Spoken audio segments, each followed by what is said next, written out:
before 8:37 p.m., a police officer receives a call for a domestic violence case. She's 5'3", big old gun belt hanging down on her side. She gets to the house and there's a 6'6" African-American man holding his 4-year-old daughter. It's time for the custody switch. Mom is there to pick her up. He won't let her go. He's holding on to his daughter and he says, "I will not let her go. I'm not going to let her go." And the officer says, "Sir, let go of your daughter. Let her go with her mother. I'm warning you. Let go of her." "No, I'm not going to let her go. You're not going to take her from me? Nobody's going to be able to." And after some banter like this for a little bit, she pulled her weapon. He's 5'3". What was she going to do? He's 6'6". If he charged her, it's over. Put 6 bullets in his chest. May 13th, 1994, Madison, Wisconsin, 8:37 p.m. 5'3" officer is summoned to a domestic violence case. 6'6" father holding his daughter. The officer tells the man, "Let go of your daughter. Let her go with her mother." "No, she's my daughter." She says, "Sir, I understand that it's your daughter, but for her sake, you have to do this. You'll get your time with her. But this is what needs to happen." She walks up to her. She hugs him. This little short woman puts her arms around this big hulk of a man. The man weeps. Lets her daughter go. The real story is the latter one. That's the way it really went down. But we've heard too many stories about it going down the other way. And it's a reminder that we have choices in any given situation. This woman, this officer, was given a choice. And a few days later, she was in a convenience store, and she saw that same man there. Put mustard on his hot dog. He put it down, and he saw her, and he ran up to her, and he picked her up. And her gun belt's just hanging there, and her legs are dangling. She's like, "Thank you so much," he says to her. And he starts crying again, and he says, "You saved my life that night, because you chose to show me kindness and respect." True story. That woman, before this had happened, had done mindfulness training with Thich Nhat Hanh, whose quote we heard earlier. And she asked herself, how is it even possible that I could do this mindfulness training and exercise mindfulness? I'm a cop. I'm going to be faced with the decision sometimes where I'm going to have to shoot somebody to protect someone. And somebody told her, said, what better person to get this mindfulness training than somebody who carries a gun? Wouldn't you want anybody with a lethal weapon at their side to have training to help them to make the right decisions at the right times? And so she went forward with it and even started a sangha within the Madison Police Department. So they do mindfulness training there and meditation and all these things so that these officers can look upon people with respect and make the right choices at critical times. If only all of our police departments could have such training. If only all of our people could have such training to realize that there are choices. We can make the right ones, or we can make the wrong ones. We had a prayer of confession commemorating, if that's the word, remembering, mourning the atomic bombs at Hiroshima and Nagasaki, August 6th and August 9th. Now I was thinking, why is it that the UCC put in the liturgy that passage for today, when really next week, August 6th or 7th, would be much closer to the time they actually dropped the bombs. But when I thought about it, it makes sense because it was at this point that the U.S. government was making the decision to go ahead and go forward. Choices, right? Oh, well, if we do a land invasion to defeat the Japanese, we're going to lose so many people, there's going to be so much death, so we might as well use these weapons. Well, as most of us realize today, that wasn't the point. We were trying to send a message to the Russians to say, don't mess with us when this war's over. We've got some huge power here. Okay? But at what cost? Hundreds of thousands of lives evaporated. And then all the people who died after. For what? Choices.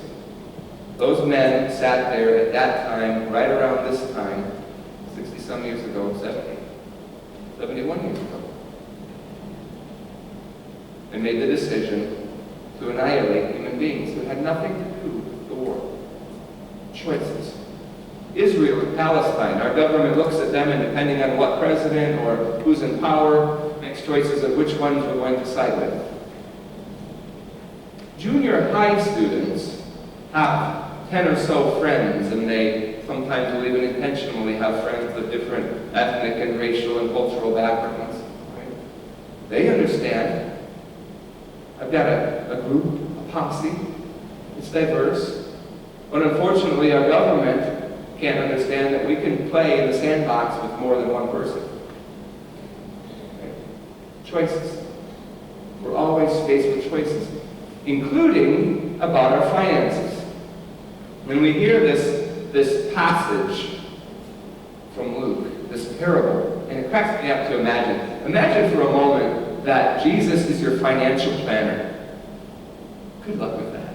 You go into the office and you sit down across from him and he's there. He's like, so, what can I do for you today? Like, just looking at my stocks and stuff and kind of weighing my options, seeing if I should switch some things around. And Jesus says, get rid of it all. Sell them all, give all your money away, and don't worry about it. God's going to take care of you. You'll be hooked up with some bread and water when you need it, and if you're lucky, I might turn some of that water into wine for you sometimes. I do not want Jesus as my financial planner. But there's also a modicum of truth to it, right? How much are we holding on to? How much are we exercising this delusion, this illusion of control so that we can hold on to things? Like this man who built up these new barns to keep his stuff. He wanted to hold on to it because it made him feel like he had power, like he had control, but it was a choice. They always say you can't take it with you. It's true. And he's sitting there trying to hold on to all of this stuff. And so we have this juxtaposition between these two men, Kohelet, who figured it out, and the man in the parable who didn't figure it out.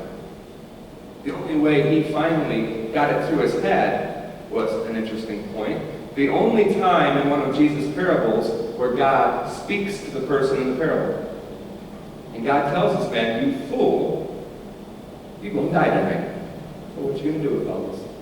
Somebody else is going to get it anyway. So all that you worked for, all that you toiled for, all that you stored up here, somebody else is going to get it anyway, so who gets the last laugh?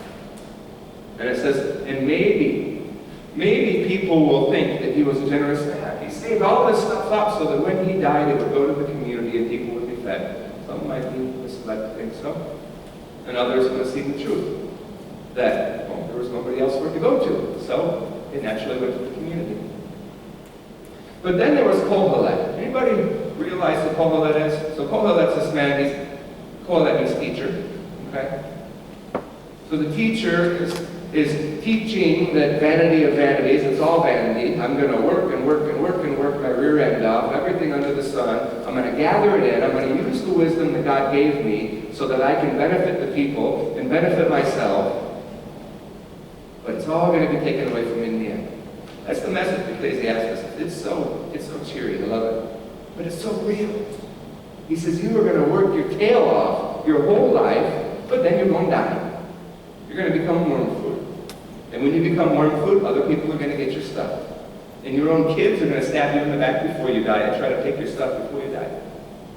That's the message. So eat, drink, be merry, for tomorrow not you may die, you will die. That's the message. Now, this doesn't sound like a very good message, a very happy message. It doesn't sound like it's coming from anybody who had a lot of stuff and was happy. But who was Kohelet? Yeah, he is. That wasn't his real name. You all know he was Gitchai. Okay. King Solomon. King Solomon, who had everything under the sun, who had all the riches in the world, who had all the women in the world, who had all the wisdom in the world, comes to this point in his life where he says, you know what? Forget it. I'm walking away from everything I have because I'm not going to be able to take it with me. I don't get to keep it. And there's only going to be suffering if I try to hold on to it and try to exercise this illusion of control. So here you go. Take it. I'm done with it. I don't need the stuff anyway. That is the teacher. That is Kohelet. That is King Solomon when he finally came to that point in his life and he realized, I have a choice. I have a choice to try to hold on and make everybody tear it out of my death grasp. Or I can let go. And I can warn the generations that come after me that it's not going to turn out okay for you if you try to hoard everything, if you try to build new barns, because God might break in and say, you're going to have to let go of that. That is why this particular type of passage is called wisdom literature. Proverbs, the book of Job, the book of Ecclesiastes. The genre is called wisdom literature. And it's wise not because, oh, okay, I get it, that makes sense. No, a lot of it we don't get. The book of Job, I'm not even going there. That's like 10 sermons on its own. Right? But something like this, somehow we can kind of understand. We can kind of understand that the real message is about sharing. That the real message is about, yes, we are going to work hard, but it's not just for ourselves. Yeah, we have to take care of ourselves. Yeah, it's perfectly great to be comfortable. It's perfectly fine to have money.